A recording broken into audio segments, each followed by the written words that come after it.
Chapter 5. Portfolio Management. The Mathematics of Investing. Let us recap. So far we have studied Warren Buffett's approach to buying a business or selecting stocks. He, of course, considers them the exact same thing. It is an approach built on timeless principles codified into 12 tenets. We have seen how these principles were applied in many Berkshire purchases, including the well-known classic purchase of Coca-Cola and the recent one of IBM. And we have taken the time to understand how the insights from others helped shape his philosophy of investing. But, as every investor knows, deciding which stocks to buy is only half the story. The other half of the story is managing the portfolio, which, in turn, is a combination of portfolio construction and ongoing management. When we think about managing our portfolios, we often believe it is a simple process of deciding what to buy, sell, or hold. These decisions are, or should be, if you want to think like Buffett, determined by the margin of safety, which he measures by comparing today's stock price to its intrinsic value. You buy great businesses when the price is far below that value, hold them when the price is modestly below, and sell them when the price is significantly higher. However, the margin of safety approach, while crucial, is not sufficient in itself. We must also take into account three important portfolio management constructs that Buffett has developed. 1. His way of building a portfolio for long-term growth. 2. His alternative measuring stick for judging the progress of a portfolio. 3. His techniques for coping with the emotional roller coaster that inevitably accompanies portfolio management. The psychological challenges of managing a Warren Buffett portfolio are fully discussed in Chapter 6. Hollywood has given us a visual cliché of what money managers look like, talking into two phones at once, frantically taking notes while trying to keep an eye on a bank of computer screens that blink and blip endlessly, and showing pained expressions whenever one of those computer blinks shows a minuscule drop in a stock price. Warren Buffett is far from that kind of frenzy. He moves with the calm that comes with great confidence. He has no need to watch a dozen computer screens at once. The minute-by-minute changes in the market are of no interest to him. Warren Buffett does not think in seconds, minutes, days, months, or quarters, but in years. He doesn't need to keep up with hundreds of companies, because his common stock investments are focused on a select few. He refers to himself as a focus investor. We just focus on a few outstanding companies. This approach, called focus investing, greatly simplifies the task of portfolio management. Focus investing is a remarkably simple idea, and yet, like most simple ideas, it rests on a complex foundation of interlocking concepts. In this chapter, we look more closely at the effects focus investing produces. The goal here is to give you a new way of thinking about portfolio management. Fair warning, in all likelihood, this new way is the opposite of what you have always been told about investing in the stock market. The current state of portfolio management appears to be locked into a tug-of-war between two competing strategies: 1. Active portfolio management and 2. Index investing. Active portfolio managers are constantly at work buying and selling a great number of common stocks. Their job is to try to keep their clients satisfied, or risk losing clients and ultimately their jobs. To stay on top, active managers try to predict what will happen with stocks in the coming months, so at the end of the quarter the portfolio is in good relative shape and the client is happy. Index investing, in contrast, is a buy and hold approach. It involves assembling and then holding a broadly diversified portfolio of common stocks deliberately designed to mimic the behavior of a specific benchmark index, such as the Standard & Poor's 500. Active portfolio managers argue that, by virtue of their superior stock picking skills, they can do better than any index. Index strategists, for their part, have history on their side. Annually, from 1980 through 2011, only 41% of large-cap mutual funds beat the S&P 500 index. From an investor's point of view, the underlying attraction of both strategies is the same: to minimize risk through diversification. By holding a large number of stocks representing many industries and many sectors of the market, Investors hope to build in a warm blanket of protection against horrific loss that could occur if they had all their money in one arena and that arena suffered some disaster. In a normal period, so the thinking goes, some stocks in a diversified portfolio will go down and others will go up, so let us keep our fingers crossed that the latter will compensate for the former. Active managers achieve this protection by loading up their portfolios. In their view, the more stocks the portfolio contains, the better their chances. 10 stocks are better than 1, and 100 stocks are better than 10. An index fund, by definition, affords this kind of diversification if the index it mirrors is also diversified. So does the traditional stock mutual fund, which has upwards of 100 stocks. There is just one problem: we have all heard this mantra of diversification for so long that we have become intellectually numb to its inevitable consequence, mediocre results. Both active and index funds do offer diversification, but, in general, neither strategy will give you exceptional returns. What does Buffett say about this ongoing debate? Given these two particular choices, indexing versus an active strategy, he would unhesitatingly pick indexing. So would investors who have a low tolerance for risk, and people who know very little about the economics of a business but still want to participate in the long-term benefits of investing in common stocks. By periodically investing in an index fund, Buffett says in his inimitable style, the know-nothing investors can actually outperform most investment professionals. Buffett, however, would be quick to point out that there is a third alternative, a very different kind of active portfolio strategy that significantly increases the odds of beating the index. That alternative is focus investing.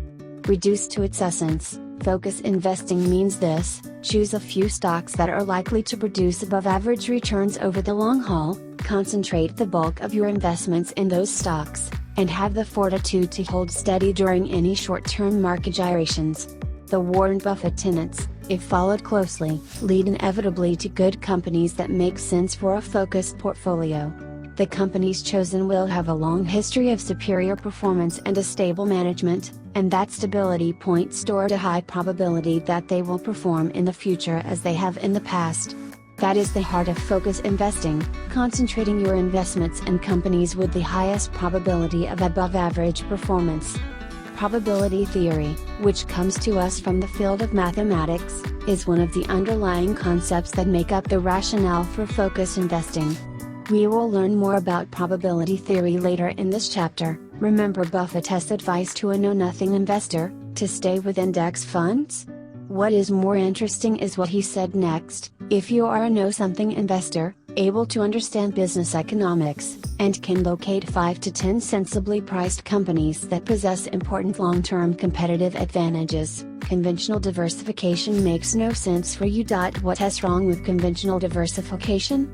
For one thing, it greatly increases the chances that you will buy something you don't know enough about.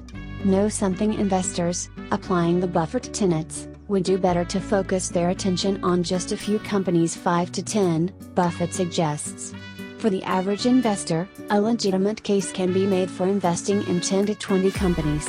As we know from Chapter 2, Buffett's thinking was greatly influenced by Philip Fisher, and we clearly see Fisher's hand in this area: portfolio management. Fisher was known for his focused portfolios. He always said he preferred owning a small number of outstanding companies that he understood well, rather than a large number of average companies, many of which he understood poorly. As we have seen, Fisher generally limited his portfolios to fewer than 10 companies, of which 3 or 4 represented 75% of the total investment. Fisher's influence on Buffett can also be seen in his belief that the only reasonable course, when you encounter a strong opportunity, is to make a large investment. Today, Buffett echoes that thinking. With each investment you make, you should have the courage and conviction to place at least 10% of your net worth in that stock. You can see why Buffett says the ideal portfolio should contain no more than 10 stocks, if each is to receive a 10% weighting. Yet focus investing is not a simple matter of finding 10 good stocks and dividing an investment pool equally among them. Even though all the stocks in a focus portfolio are high probability bets, Some will inevitably be higher probability than others, and they should be allowed a greater proportion of the investment. Blackjack players understand this strategy intuitively. When the odds are strongly in their favor, they put down a big bet. Investors and gamblers draw from the same science, mathematics. Along with probability theory, mathematics provides another piece of the focus investing rationale, the Kelly optimization model, which is described in detail later in the chapter. The Kelly formula uses probability to calculate optimization, in this case, the optimal size bet one should make in the portfolio. Focus investing is the antithesis of a broadly diversified high turnover approach. Although focus investing stands the best chance, among all active strategies, of outperforming an index return over time, it does require investors to patiently hold their portfolios when it appears that other strategies are marching ahead. In shorter periods, we realize that changes in interest rates, inflation, or new return expectations for a company's earnings can affect share prices. But as the time horizon lengthens, the trendline economics of the underlying business will increasingly dominate its share price. How long is that ideal time?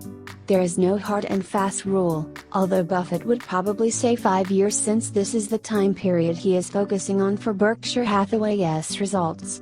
The goal is not a zero turnover ratio, that has foolish in the opposite direction, for it would prevent you from taking advantage of something better when it comes along. I suggest that, as a general rule of thumb, we should be thinking of a turnover rate between 10 and 20%. A 10% turnover rate suggests that an investor holds the stock for 10 years, a 20% rate implies a 5-year period. Focus investing pursues above average results, and, as we will see, there is strong evidence, both academic research and actual case histories, that the approach is successful when thoughtfully applied. There can be no doubt, however, that the ride is bumpy, for an increased level of price volatility is a necessary byproduct of the focus approach. Focus investors tolerate the bumpiness because they know that, in the long run, the underlying economics of the companies will more than compensate for any short-term price fluctuations. Buffett is the master bumpignorer. So is his partner Charlie Munger, who came to the fundamental concept of focus investing by a slightly different route. Back in the 1960s, he explained, I actually took a compound interest rate table, and I made various assumptions about what kind of edge I might have in reference to the behavior of common stocks generally. 6 Charlie worked through several scenarios to determine the number of stocks he would need in the portfolio of his investment partnership and what kind of volatility he could expect. I knew from being a poker player that you have to bet heavily when you've got huge odds in your favor, Charlie said.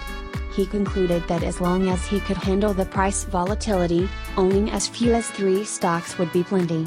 I knew I could handle the bumps psychologically, because I was raised by people who believed in handling bumps. Maybe you also come from a long line of people who can handle bumps. But even if you were not born so lucky, you can acquire some of their traits. You need to consciously decide to change how you think and behave. Acquiring new habits and thought patterns does not happen overnight, but gradually teaching yourself not to panic or act trashly in response to the vagaries of the market is certainly doable. The mathematics of focus investing. It is a vast oversimplification, but not an overstatement, to say that the stock market is a giant warehouse full of countless probabilities. In this warehouse are thousands of single forces that combine to set prices, all of which are in constant motion, any one of which can have a dramatic impact, and none of which is predictable to an absolute certainty. The task for investors, then, is to narrow the field by identifying and removing that which is most unknown, and then focusing on the least unknown. That task is an exercise in probability. When we are unsure about the situation but still want to express our opinion, we often preface our remarks by saying the chances are or probably or it's not very likely, but when we go one step further and attempt to quantify those general expressions, we then are dealing with probabilities. Probabilities are the mathematical language of risk. What is the probability of a cat giving birth to a bird? 0. What is the probability the sun will rise tomorrow? That event, which is considered certain, is given a probability of 1. All events that are neither completely certain nor completely impossible have a probability somewhere between 0 and 1, expressed as a fraction. Determining the fraction is what probability theory is all about. In 1654, Blaise Pascal and Pierre de Fermat exchanged a series of letters that form the basis of probability theory. Pascal, a child prodigy gifted in both mathematics and philosophy, had been challenged by the Chevalier de Mere, a philosopher and gambler, to solve the riddle that had stumped many mathematicians. How should two card players decide the stakes of the game if they had to leave before the game was completed? Pascal approached Fermat, a mathematical genius in his own right, about Mere's challenge. The 1654 correspondence between Pascal and Fermat on this subject, said Peter Bernstein, and Against the Gods, his wonderfully written treatise on risk, signaled an epochal event in the history of mathematics and the theory of probability. Although they attacked the problem differently, Fermat used algebra whereas Pascal turned to geometry, they were able to construct a system to determine the probability of several possible outcomes. Indeed, Pascal's triangle of numbers solves many problems, including the probability that your favorite baseball team will win the World Series after losing the first game. The work by Pascal and Fermat marks the beginning of the theory of decision-making. Decision theory is the process of deciding what to do when you are uncertain what will happen. Making that decision, wrote Bernstein, is the essential first step in any effort to manage risk. Although Pascal and Fermat were both credited with developing probability theory, another mathematician, Thomas Bayes, wrote the piece that laid the groundwork for putting probability theory to practical action. Born in England in 1701, exactly 100 years after Fermat and 78 years after Pascal, Bayes lived an unremarkable life. He was a member of the Royal Society, but published nothing in mathematics during his lifetime. After his death, his paper titled Essays Towards Solving a Problem in the Doctrine of Chances appeared. At the time, no one thought much of it.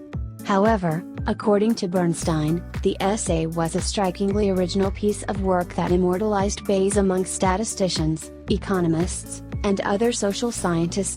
It provides a way for investors to make use of the mathematical theory of probability. Bayesian analysis gives us a logical way to consider a set of outcomes of which all are possible but only one will actually occur. It is conceptually a simple procedure. We begin by assigning a probability to each of the outcomes, on the basis of whatever evidence is then available. If additional evidence becomes available, the initial probability is revised to reflect the new information.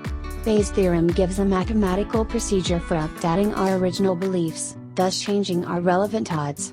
How does this work?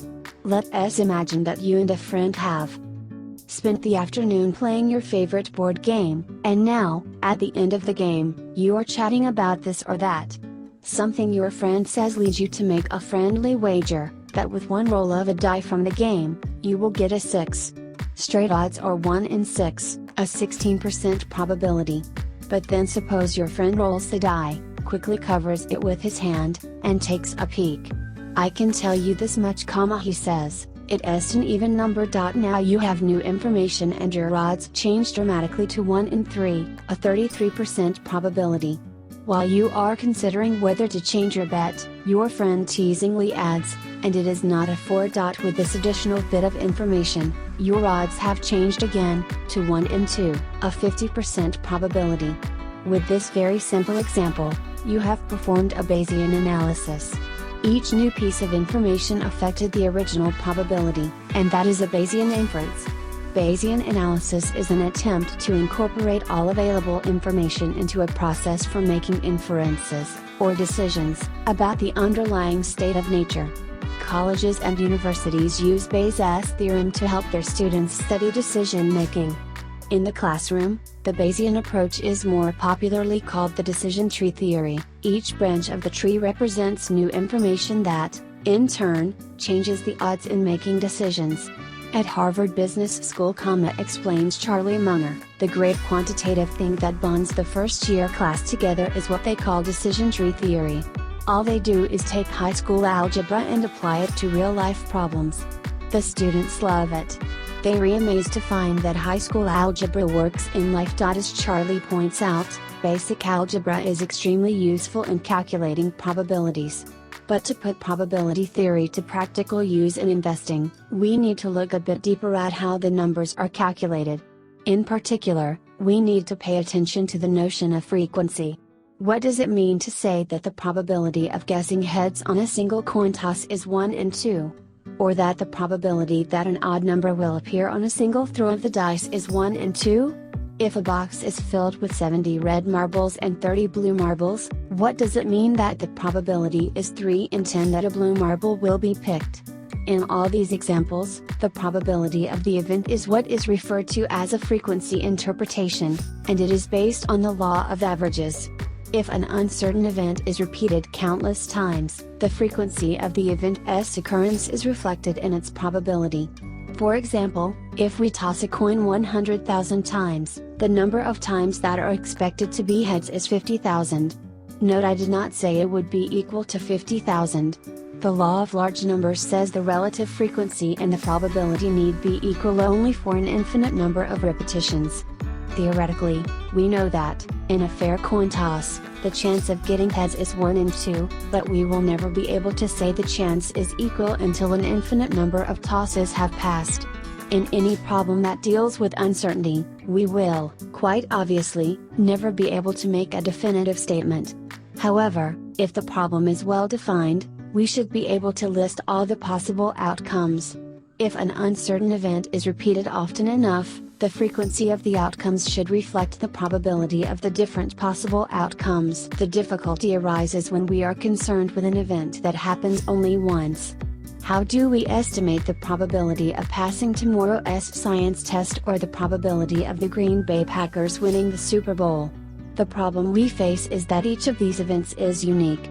We can look back at all the statistics on the Green Bay games, but we don't have enough matchups with the exact personnel who played each other repeatedly under identical circumstances. We can recall previous science exams to get an idea of how well we test, but all tests are not identical and our knowledge is not constant. Without repeated tests that would produce a frequency distribution, how can we calculate probability? We cannot. Instead, we must rely on subjective interpretation of probabilities. We do it all the time. We might say the odds of the Packers winning the Lombardi Trophy are 2 to 1, or the possibility of passing that difficult science test is 1 in 10. These are probabilistic statements. They describe our degree of belief about the event. When it isn't possible to do enough repetitions of a certain event to get an interpretation of probability based on frequency, we have to rely on our own good sense. You can immediately see that many subjective interpretations of those two events would lead you in the wrong direction. In subjective probability, the burden is on you to analyze your assumptions. Stop and think them through.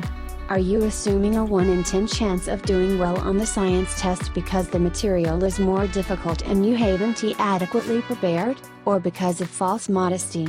Is your lifelong loyalty to the Packers blinding you to the superior strength of the other team? According to the textbooks on Bayesian analysis, if you believe that your assumptions are reasonable, it is perfectly acceptable to make your subjective probability of a certain event equal to a frequency probability. What you have to do is sift out the unreasonable and illogical and retain the reasonable. It is helpful to think about subjective probabilities as nothing more than extensions of the frequency probability method. In fact, in many cases, subjective probabilities add value because this approach allows you to take operational issues into account rather than depend on long-run statistical regularity. Probability theory and the market. Whether or not investors recognize it, virtually all the decisions they make are exercises in probability. For them to succeed, it is critical that their probability statement combines the historical record with the most recent data available. And that is Bayesian analysis in action. Take the probability of loss times the amount of possible loss from the probability of gain times the amount of possible gain. That is what we trying to do, says Buffett. It's imperfect, but that's what it is all about. A useful example to clarify the link between investing and probability theory is the practice of risk arbitrage. Pure arbitrage is nothing more than profiting from the discrepancy in the price of a security quoted in two different markets. For example, commodities and currencies are quoted in several different markets around the world. If two separate markets quote a different price on the same commodity, you could buy in one market, sell in another market, and pocket the difference. Risk arbitrage, which is the form more commonly practiced today, involves announced corporate mergers or acquisitions. There are individuals who practice risk arbitrage on unannounced corporate events, but this is an area that Buffett avoids, and so will we. In a speech to a group of Stanford University students, Buffett shared his views on risk arbitrage. My job, he said, is to assess the probability of the events, announced mergers, actually transpiring and the gain-loss ratio. Let us preface Buffett's next remarks to the Stanford students with this scenario. Suppose the Abbott company began the day trading at $18 per share. Then, in mid-morning, it is announced that sometime this year, perhaps in 6 months, Abbott will be sold to the Costello Company for $30 per share. Immediately, the share price of Abbott traces to $27, where it settles in and begins to trade back and forth. Buffett sees the announced merger and must make a decision. First of all, he tries to assess the degree of certainty. Some corporate deals don't materialize. The board of directors could unexpectedly resist the idea of the merger, or the Federal Trade Commission might voice an objection. No one ever knows with certainty whether a risk arbitrage deal will close, and that is where the risk comes in. Buffett's decision process is an exercise in subjective probability. He explains, if I think there is a 90% chance of occurring